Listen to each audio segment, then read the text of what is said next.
किसी को गुमराह, कभी किसी को सुल्ले कुल्ली, कभी किसी को राफजी, तो किसी को काफिर कह के उनको अलकाबों से नवाजा जाता है। अस्सलामु अलैकुम वरहमतुल्लाहि वबरकातुहू। नाज़रीन, जैसा कि आप जानते हैं कि अजमेर शरीफ से वो लेटर पैड जिसमें उलमाए अहले सुन्नत, उलमाए बरेली को वहाँ पर अकबरी मस्जिद में तकारीर और नारेबाजी करने के एतबार से जो पाबंदी लगाई गई थी, उसके बाद जो मामला सोशल मीडिया से लेकर अखबार की जीनत बन चुका, अब वहां से सरवत चिश्ती साहब का बयान जो आया है, अब पहले उस बयान को सुनते हैं, उसके बारे में बात करेंगे कि आखिर इन लोगों ने किन लोगों को वहां पर आने की इजाजत दी है और ये लोग किन लोगों को जो है अपने सीने से लगाते हैं। पहले ये बयान सुने, उसके बाद में बात करते हैं। अस्सलाम वालेकुम, मैं सैयद सरवर चिश्ती, सेक्रेटरी अंजुमन सैयद ज़ादगान, खुदाम ख्वाजा दरगाह शरीफ अजमेर। हुजूर ख्वाजा गरीब नाज रहमतुल्लाह अलैह के 811वें उर्स शुरू होने को हैं। आप लोगों से मुअद्दबाना गुजारिश है और ये गोश गुजार करना भी चाहते हैं कि दुनिया को मालूम भी है कि यहाँ हर धर्म संप्रदाय के, हर मजहब व मिल्लत के, हर मस्तक के, हर डिनोमिनेशन के और हर संप्रदाय के लोग यहाँ आते हैं। लिहाजा यहाँ किस्म किस्म की नारेबाजी ना हो। गुज़िश्ता कुछ सालों से देखा गया है कि एक खास मखसूस मसलक के लोग यहाँ के नारेबाजी करते हैं, जिसकी वजह से कई बार माहौल बिगड़ा है और स्टैम्पेड होने का खतरा भी मंडराता रहा है। तो बराए करम इस किस्म की कोई नाज़िबा हरकत न करें जिससे कि नायबुन नबी अताए रसूल हुजूर गरीब नाज के आस्ताने पर हर्फ आए। हुर्मत का ख्याल रखें और जमाना कदीम से यहाँ पर या नबी सलाम अलैका या रसूल सलाम अलैका सलाम पढ़ा जाता है, इसके अलावा कोई सलाम ना पढ़ा जाता है। तो आप यहाँ आकर अपने अपने सलाम पढ़कर तफरीक पैदा ना करें। इस मुतालिक 2018 में भी हमारे लोगों ने एक रिपोर्ट की थी और इस साल भी एडमिनिस्ट्रेशन को एक लेटर लिखा है। इसलिए लिखा है ताकि किसी किस्म का माहौल खराब ना हो, भगदड़ ना हो। यहाँ पे हम सुकून के साथ गुजारना चाहते हैं। हर खानकाह, हर दरगाह, हर मदारिस, हर मेंबर और हर इंस्टीट्यूशन का एक नज़्म ज़ब्त होता है। नज़्म ज़ब्त है कि यहाँ या नबी सलाम अलैका या रसूल सलाम अलैका के अलावा कोई भी सलाम नहीं पढ़ा जाता है। और हम जब रोकते हैं तो आप लोग हम पर बेवजह के फतवे लगाते हैं, हमारा कैरेक्टर असैसिनेशन करते हैं, हमारे हसब नसब पर हमला करते हैं और बिला वजह की हम पर इल्जाम तराशी करते हैं।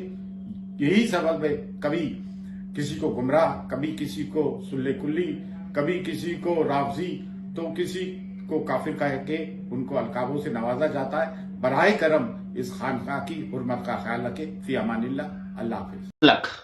इनको मसलक का नाम लेते हुए डर लग रहा है। ये लोग किन लोगों को इजाजत देते हैं दरगाह पे आने की?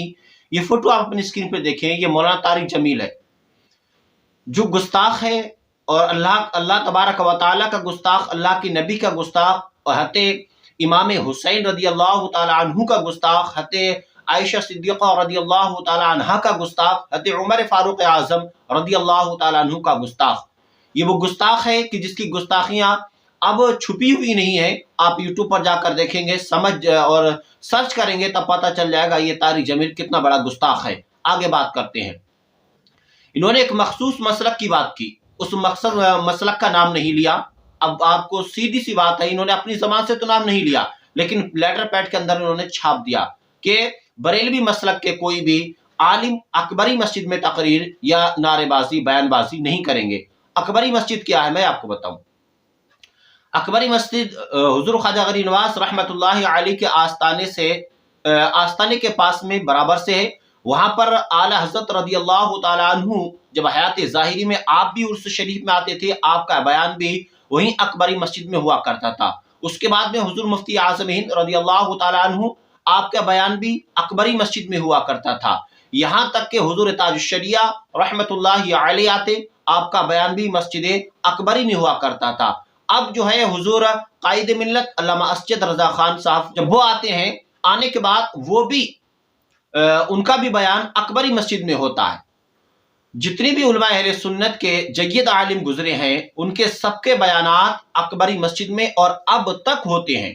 इन लोगों को अकबरी मस्जिद में बयान से और वहां पर होने वाली तकारीर से परेशानी क्यों है, अब मैं आपको बताता हूँ। इनकी जबानें उस वक्त नहीं खुलती, उन लोगों को पर नहीं खुलती हैं कि जो लोग हुजूर ख्वाजा गरीब नवाज रहमतुल्लाहि अलैह को माशअल्लाह, सदबार माशअल्लाह, हजार बार माशअल्लाह کہ جو حضور خواجہ غریب نواز رحمۃ اللہ علیہ کو معاذ اللہ ہجڑہ کہتے ہیں، یہ ظالموں کی زبانیں ان کے اوپر نہیں کھلتی۔ جو حضور خواجہ غریب نواز رحمۃ اللہ علیہ کے آستانے کو شرک کا اڈا بتاتے ہیں، ان لوگوں کی زبانیں اس وقت نہیں کھلتی جب حضور خواجہ غریب نواز رحمۃ اللہ علیہ کی شان میں گستاخیاں ہوتی ہیں۔ آج حضور خواجہ غریب نواز رحمۃ اللہ علیہ یا کہ ہندوستان کے اندر، دنیا کے اندر جتنے خانقاہ آستانے ہیں، ان کی لاج بچی ہوئی ہے، عزتیں بچی ہوئی ہیں۔ ان کی درگاہوں پر جا کر کے آج آپ جو ہے اپنی حاجتیں پیش کر کے رب کی بارگاہ میں وسیلہ ان کا دے کر کے مانگتے ہو۔ آج یہ دین ہے امام احمد رضا خان فاضل بریلوی کی، ورنہ یہ تمام خانقاہوں کو شرک کا اڈا بتا دیا گیا تھا۔ اس وقت کون آیا تھا جواب دینے کے لیے؟ یہ نیم رافضی جو آج چھپے ہوئے ہیں، جنہوں نے حضور خواجہ غریب نواز رحمۃ اللہ علیہ کے آستانے کی عزت، وہاں کی عصمت کو لوٹ لیا۔ یہاں تک کہ حضور خواجہ غریب نواز رحمۃ اللہ علیہ کے آستانے پہ آنے والے تمام زائرین اس بات کی گواہی دیتے ہیں کہ جب ہم خواجہ غریب نواز کے آستانے پر جاتے ہیں، وہاں کے خدام، وہاں پر رہنے والے مجابر ہمارے سروں کو پر چادر ڈالتی ہیں اور ہم سے پیسہ مانگتے ہیں، ہم سے پیسہ لوٹتے ہیں۔ یہ تمام چیزیں چھپی ہوئی نہیں ہے، سب بالکل سامنے ہے اور تمہاری حقیقت بھی سامنے آ چکی ہے۔ تمہیں اجمیر سے، بریلی سے تمہیں اتنی تکلیف نہیں ہے، تکلیف ہے تمہیں بریلی کے مشن سے، کیونکہ بریلی کا مشن، بریلی کا فتویٰ حق اور صداقت پر مبنی ہوتا ہے۔ تم یہ سوچ رہے ہو کہ صرف ہم بریلوی علماء کے اوپر پابندی لگا دیں گے تو کیا بریلوی علماء وہاں پر نہیں آئیں گے؟ جناب، آپ کو سوچنا چاہیے تھا کہ حضور خواجہ غریب نواز رحمۃ اللہ علیہ کی درگاہ پر آنے والے 80% بریلوی ہوتے ہیں، تو تم کہاں کہاں چھپ کر جاؤ گے اور کہاں کہاں کس کس کو تم روکو گے؟ تم نے کہا کہ یا نبی سلام علیہ کا یہ قدیم زمانے سے سلام پڑھا جا رہا ہے، لیکن اگر یہ کوئی سلام پڑھ رہا ہے یا نبی سلام علیہ کا، آپ نہیں روکتے، لیکن اس کے علاوہ کوئی سلام پڑھتا ہے تو آپ روکتے ہیں۔ آپ کو کس نے حق دیا کہ آپ دوسرے سلام پڑھنے والے کو یا دوسرا سلام پڑھنے کو آپ روکیں گے؟ کیوں روکیں گے؟ انسان اپنے دل کے اندر ایک حسرت لے کر آتا ہے، ایک کلام لکھ کر لاتا ہے، اور لکھنے کے بعد میں وہ حضور خواجہ غریب نواز رحمۃ اللہ علیہ کی آستانے پر کھڑے ہو کر کے وہ کلام پڑھتا ہے، لیکن آپ اس کو بھی پڑھنے نہیں دیتے۔ فیصل حشمتی صاحب جو پیلیبھیت کے رہنے والے ہیں، جب وہ کلام پڑھ رہے تھے، سلام پڑھ رہے تھے حضور سیدی سرکار اعلی حضرت کا مصطفیٰ جان رحمت پہ لاکھوں سلام، تب آپ کا مجابر آ کر کے وہاں پر ان کو روک دیتا ہے اور چھڑکار جو ہے ان کو چھڑک دیتا ہے۔ یہ کہاں کے رولز ہیں آپ نے بنا لیے درگاہ پر رہ کر کے؟ آپ وہاں کے خادم ہیں تو آپ خدمت کے اعتبار سے رہیے گا، نہ کہ آپ اپنی منمانی وہاں پر چلائیے گا۔ منمانی آپ کی نہیں چلے گی، یہ پورے ہندوستان کے جو ہے مسلمانوں کا ایک مرکز ہے اور تمام اولیاء اللہ کے چاہنے والوں کا مرکز ہے، تو صرف آپ اپنی چاہیں چلا لیں تو نہیں چلا سکتے۔ السلام علیکم ورحمۃ اللہ تعالی وبرکاتہ۔